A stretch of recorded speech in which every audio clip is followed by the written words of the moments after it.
धम्मसंहिता YouTube चॅनलमध्ये आपणा सर्वांचं स्वागत।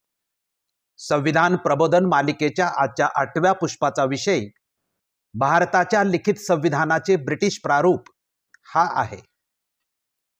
भारताच्या लिखित संविधानाचे ब्रिटिश प्रारूप या विषयाचे स्पष्टीकरण असे की इसवी सन 1600 ते इसवी सन 1857 असा एकूण 257 वर्षाचा ईस्ट इंडिया कंपनीद्वारा केलेल्या कारभाराचा पहिला टप्पा आहे। ब्रिटिशांच्या कारकिर्दीचा दुसरा टप्पा 1858 ते 1947 असा आहे। या काळात ब्रिटिश पार्लमेंटद्वारा भारतावर नियंत्रण करून राज्यकारभार झालेला आहे।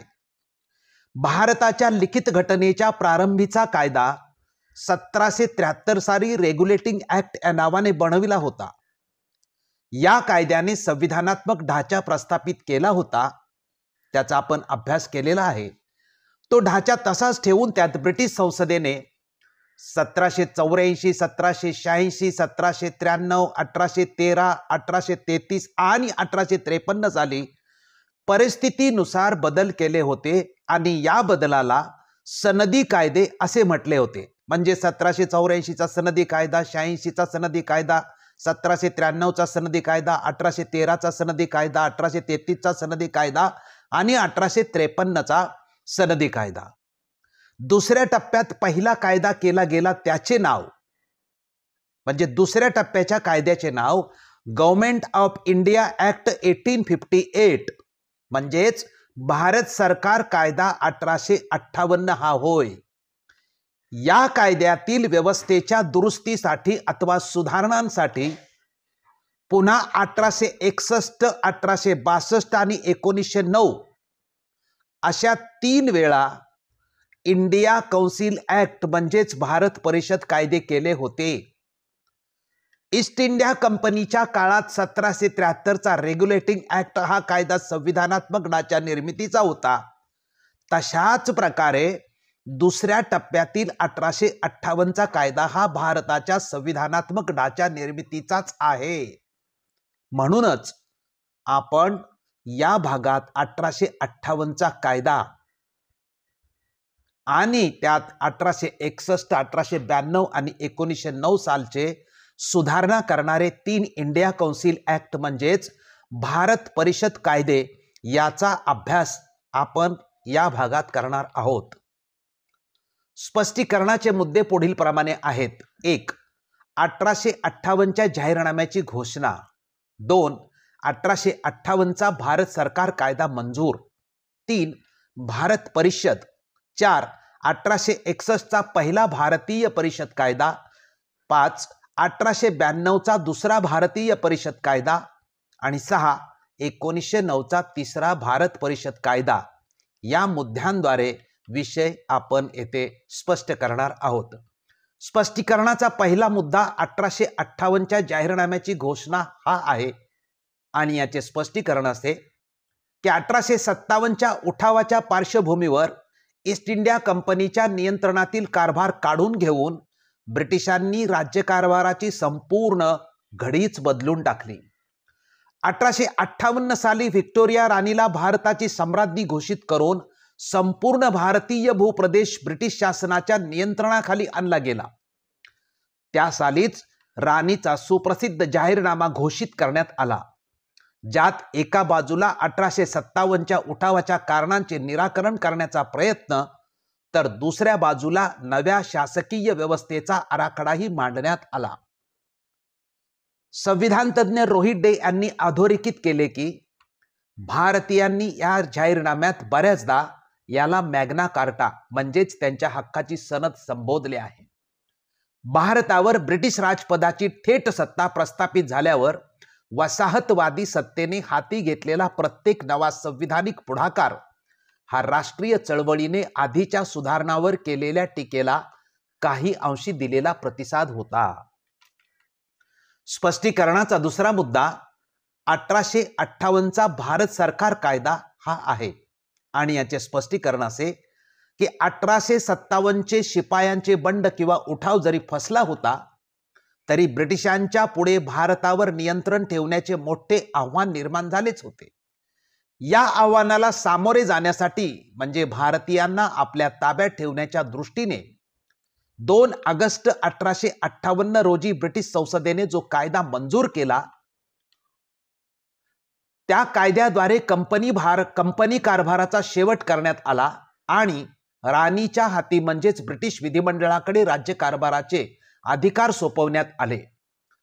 गव्हर्नमेंट ऑफ इंडिया ऍक्ट या शीर्षका अंतर्गत असणारा भारतातील हा पहिलाच कायदा होय. 1858च्या कायद्याचे नेमके काय फायदे झाले, तर त्यातला पहिला फायदा म्हणजे भारतात कायद्याचे राज्य निर्माण झाले. दुसरा फायदा आधुनिकतेला प्रारंभ झाला. तिसरा फायदा राष्ट्रीयत्वाच्या भावनेचा उदय झाला. चौथा फायदा प्रशासनाला उदारमतवादी वळण मिळाले. पाचवा फायदा लोकशाही मूल्यांचा आग्रह वाढत गेला.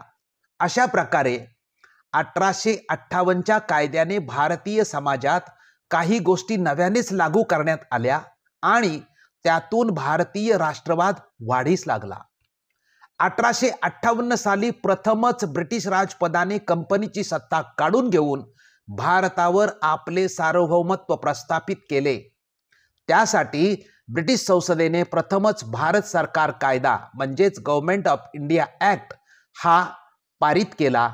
या कायद्याने संपूर्ण भारतातील साम्राज्यवादी नियंत्रणाचा पाया घातला गेला. आता या 1858च्या कायद्याची वैशिष्ट्ये पाहूया. या कायद्याची काही महत्त्वाची वैशिष्ट्ये पुढील प्रमाणे आपल्याला सांगता येतील. पहिले वैशिष्ट्य म्हणजे भारतातील संस्थानिकांशी कंपनीने केलेले सर्व करार आणि व्यवहार यांचा राजपत पूर्णत्वाने स्वीकार करून त्यास सुरक्षित ठेवले.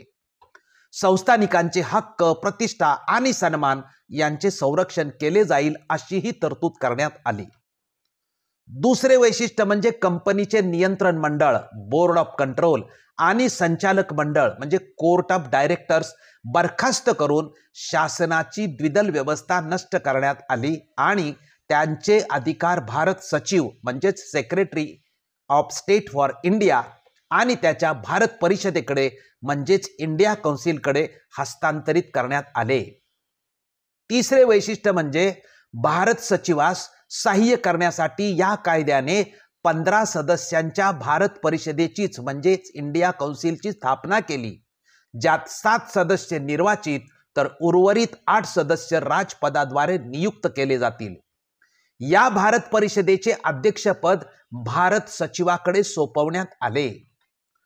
चौथे वैशिष्ट्य म्हणजे भारत सचिवास भारतातील सर्व कारभाराचे नियंत्रण, निर्देशन आणि दिशा दिग्दर्शन करण्याचे अधिकार बहाल करण्यात आले.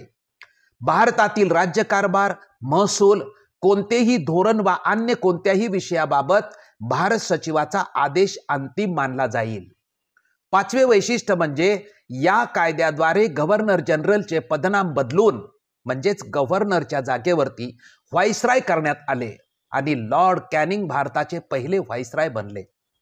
सहावे वैशिष्ट्य म्हणजे या नव्या व्यवस्थेत व्हाईसरायला सहाय्य करण्यासाठी कार्यकारी परिषदेचीच म्हणजेच एक्झिक्युटिव्ह कौन्सिलची स्थापना करण्यात आली. म्हणजे या परिषदेने गव्हर्नर जनरलच्या कार्यालयाची जागा घेतली. सातवे वैशिष्ट्य म्हणजे देशाचे प्रशासन अधिक केंद्रीभूत करण्यात आले. विविध प्रांतांमध्ये भूप्रदेशांचे विभाजन करण्यात आले. गव्हर्नर वा लेफ्टनंट गव्हर्नर हे भारत सरकारच्या अभिकरणाप्रमाणे कार्य करतील अशी तरतूद केली. आणि आठवे वैशिष्ट्य म्हणजे नागरी, लष्करी, कार्यकारी आणि कायदेविषयक कार्याचे विभाजन न करता भारत सचिवाला जबाबदार असणाऱ्या व्हाईसरायकडेच सर्व अधिकार एकवटलेले होते. स्पष्टीकरणाचा तिसरा मुद्दा इंडिया कौन्सिल म्हणजेच भारत परिषद हा आहे आणि याचे स्पष्टीकरण असे की ब्रिटिश सरकारने 1858च्या कायद्याद्वारे कंपनीचे जे नियंत्रण मंडळ होते त्याच्या जागी इंडिया कौन्सिल म्हणजेच भारत परिषद निर्माण केली. या परिषदेचे प्रमुखपदी भारत सचिवांना केले. तसेच कंपनीचा जो गव्हर्नर होता त्याच्या जागी व्हाईसराय हे पद निर्माण केले. त्याच्या मदतीसाठी व्हाईसराय एक्झिक्युटिव्ह कौन्सिलची निर्मिती केली होती आणि या कायद्याद्वारे भारताच्या लिखित संविधानाचे प्रारूपच निर्माण केले गेले होते. त्याचे उदाहरण म्हणजे भारत परिषद अधिनियमानुसार लोकप्रतिनिधींचा समावेश विधिमंडळात करण्यात आला आणि भारतात सत्ता विभाजनाचे तत्व लागू करण्यात आले. केंद्र राज्य या स्वरूपाची सरकारची रचना निर्माण करण्यात आली. ती रचनाच पुढे संविधानाचे प्रारूप ठरली. वैधानिक विकेंद्रीकरणाची प्रक्रिया वाढीस लागून भारतीयांना प्रथमच विधिमंडळात प्रतिनिधित्व देण्यात आले. या दृष्टिकोनातून भारत परिषद हा कायदा महत्त्वाचा ठरतो. स्पष्टीकरणाचा चौथा मुद्दा 1861चा पहिला इंडिया कौन्सिल ऍक्ट म्हणजेच पहिला भारतीय परिषद कायदा हा होय.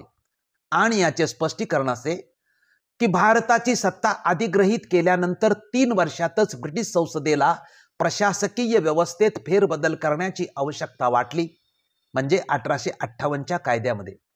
तसेच कायदे निर्मितीची प्रक्रिया केंद्रीकृत बनवल्याने त्यात काही दोषही निर्माण झाले होते. गव्हर्नर जनरलच्या परिषदेवर कामाचा ताण वाढला होता आणि कायदे मंडळामध्ये भारतीयांना प्रतिनिधित्व देण्याची मागणीही होत होती. या सर्व पार्श्वभूमीवर इंडियन कौन्सिल ऍक्ट म्हणजेच भारत परिषद कायदा हा पारित करण्यात आला. 1858च्या कायद्यानंतर हा पहिला भारत परिषद कायदा होय. या कायद्यात केलेल्या तरतुदी पुढील प्रमाणे आहेत. पहिली तरतूद, कायदे निर्मितीच्या प्रक्रियेत भारतीयांना सहभाग देण्याचे जाहीर करून प्रातिनिधिक कायदे मंडळाची तरतूद करण्यात आली. दुसरी तरतूद, गव्हर्नर जनरलच्या परिषदेची पुनर्रचना करून कायदे मंडळाची तरतूद केली आणि कायदेविषयक कार्यांना कार्यकारी कार्यापासून वेगळे केले. या कायदे मंडळाचे किमान अर्धे सदस्य बिगर सरकारी असावेत अशी तरतूद केली. तसेच कार्यकारी परिषदेचा विस्तार करून 5वा सदस्य समाविष्ट केला जो कायदेतज्ञ असेल. तिसरी तरतूद, व्हाईसरायच्या कार्यकारी परिषदेमध्ये बिगर सदस्यांचा समावेश करण्यात आला. 1862 साली व्हाईसराय लॉर्ड कॅनिंगने बनारसचा राजा, पतियाळाचा महाराजा आणि सर दिनकर राव या 3 सदस्यांची कार्यकारी परिषदेमध्ये नियुक्ती केली. चौथी तरतूद म्हणजे कायदेविषयक अधिकारांचे विकेंद्रीकरण केले गेले. मुंबई व मद्रास प्रांतांना कायदेविषयक अधिकार परत देण्यात आले. तसेच बंगाल, वायव्य सरहद्द प्रांत आणि पंजाब प्रांतासाठी कायदे मंडळाची तरतूद करण्यात आली. 5वी तरतूद म्हणजे प्रथमच खाते वाटप मंत्रालयाची नवीन व्यवस्था सुरू करण्यात आली. 6वी तरतूद की सर्व कायद्यांना व्हाईसरायची संमती अनिवार्य करण्यात आली. व्हाईसरायला आणीबाणीच्या काळात कायदे मंडळाच्या सहमतीशिवाय अध्यादेश जारी करण्याचा अधिकार प्राप्त झाला. याशिवाय काही विशिष्ट विषयांशी संबंधित विधेयकांना त्याच्या पूर्व परवानगीशिवाय कायदे मंडळामध्ये सादर करता येत नसे. तसेच पारित झालेल्या विधेयकाबाबत नकाराधिकाराचा अवलंब करणे वा ब्रिटिश राजपदाच्या विचारार्थ सदर विधेयक राखून ठेवण्याचा अधिकार व्हाईसरायला प्राप्त झाला. 7व्या तरतुदीमध्ये सर्वोच्च न्यायालयास बरखास्त करून प्रांतामध्ये उच्च न्यायालयाची स्थापना केली. संपूर्ण देशात एकात्म स्वरूपाची कायदे व्यवस्था निर्माण करण्यासाठी हे बदल स्वीकारण्यात आले. त्यानंतर दिवाणी व फौजदारी दंड प्रक्रियेचे संहितीकरण करण्यात आले. शेवटी नोकरशाही व्यवस्थेत बदल करण्यात आले आणि भारतीय सनदी सेवा 1861 अन्वये नोकरशाहीतील उच्च पदस्थांच्या कंपनीद्वारे नियुक्तीची प्रचलित पद्धत बाजूला सारून नियुक्तीची औपचारिक पद्धत स्वीकारण्यात आली. स्पष्टीकरणाचा 5वा मुद्दा 1892चा दुसरा भारतीय इंडिया कौन्सिल ऍक्ट म्हणजेच दुसरा भारतीय परिषद कायदा हा आहे. याचे स्पष्टीकरण असे की 1858चा राणीचा जाहीरनामा आणि 1861च्या कायद्याने निर्माण केलेली व्यवस्था भारतीयांना प्रशासनात सामावून घेऊन त्यांच्या मागण्यांना योग्य प्रतिसाद देण्यात पूर्णतः अपयशी ठरली. या पार्श्वभूमीवर A.O. ह्यूम यांनी 1885 साली राष्ट्रीय काँग्रेसची स्थापना केली. त्यानंतर सुधारणांच्या मागणीचा रेटा वाढू लागला. शिक्षणाचा प्रसार, वृत्तपत्रांचा प्रभाव आणि नव्या संघटनात्मक व्यवहारांचा उदय यामुळे शिक्षित मध्यम वर्ग मागण्यांच्या बाबतीत अधिक बोलका व आग्रही बनू लागला.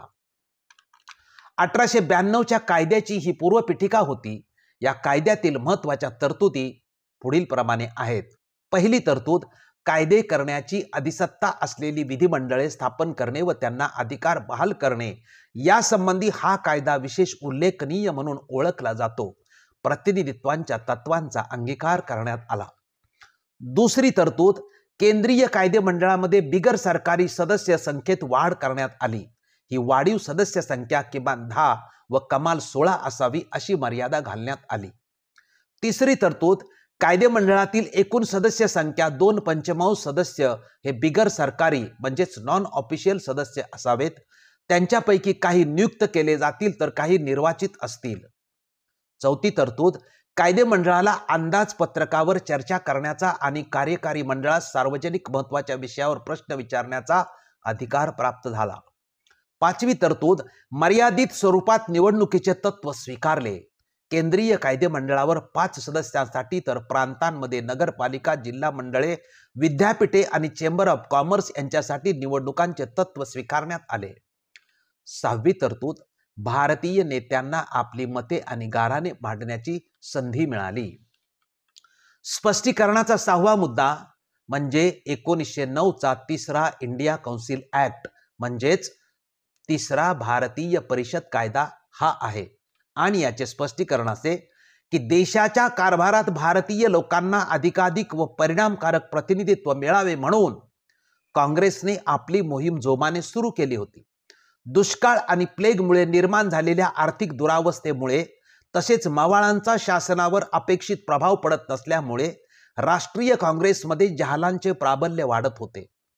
लॉर्ड कर्झनने केलेल्या बंगालच्या फाळणीमुळे असंतोष वाढलाच होता. ब्रिटिश सरकार जहालवाद्यांची दडपणूक तर मवाळांना शांत करू पाहत होते.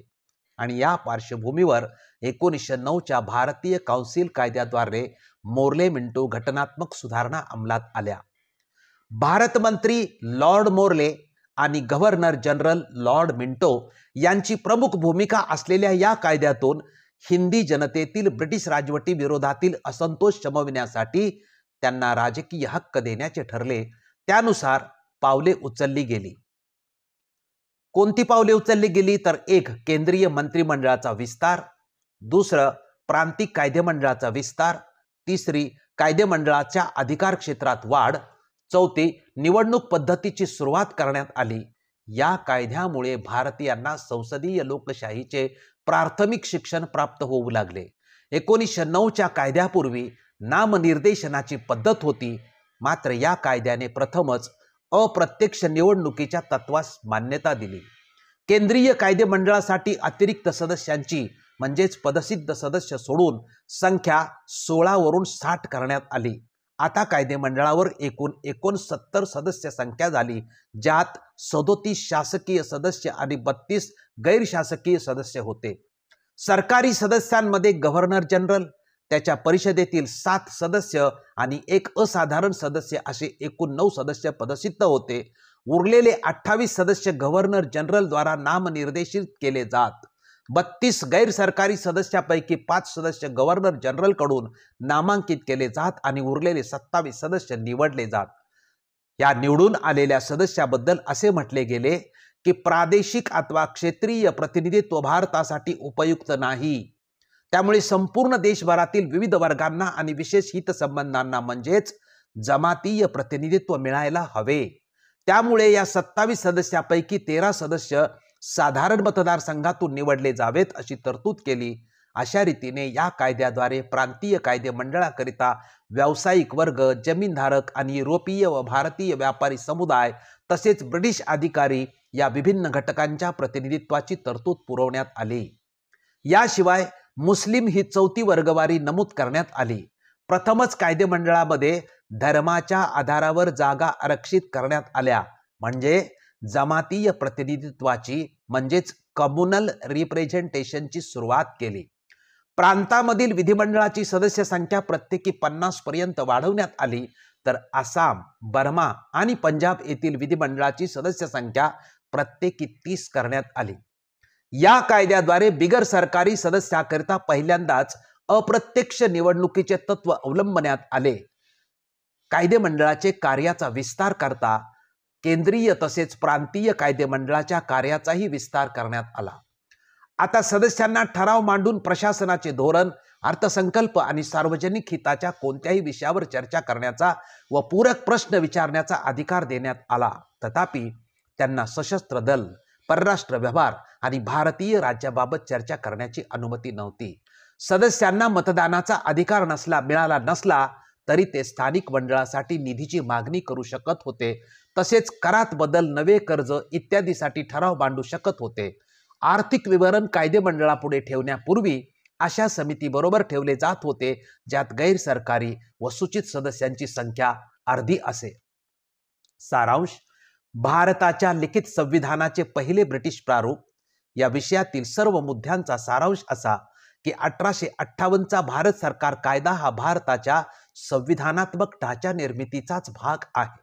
ब्रिटिश कारकिर्दीतील गव्हर्नमेंट ऑफ इंडिया ऍक्ट म्हणजे भारत सरकार कायदा या शीर्षकांतर्गत हा पहिलाच कायदा आहे.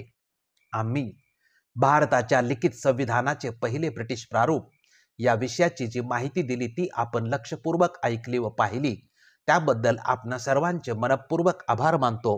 आपण हा व्हिडिओ जास्तीत जास्त लोकांपर्यंत पाठवून संविधान प्रबोधन मालिकेला यशस्वी करण्यासाठी सहकार्य करावे ही विनंती. धन्यवाद.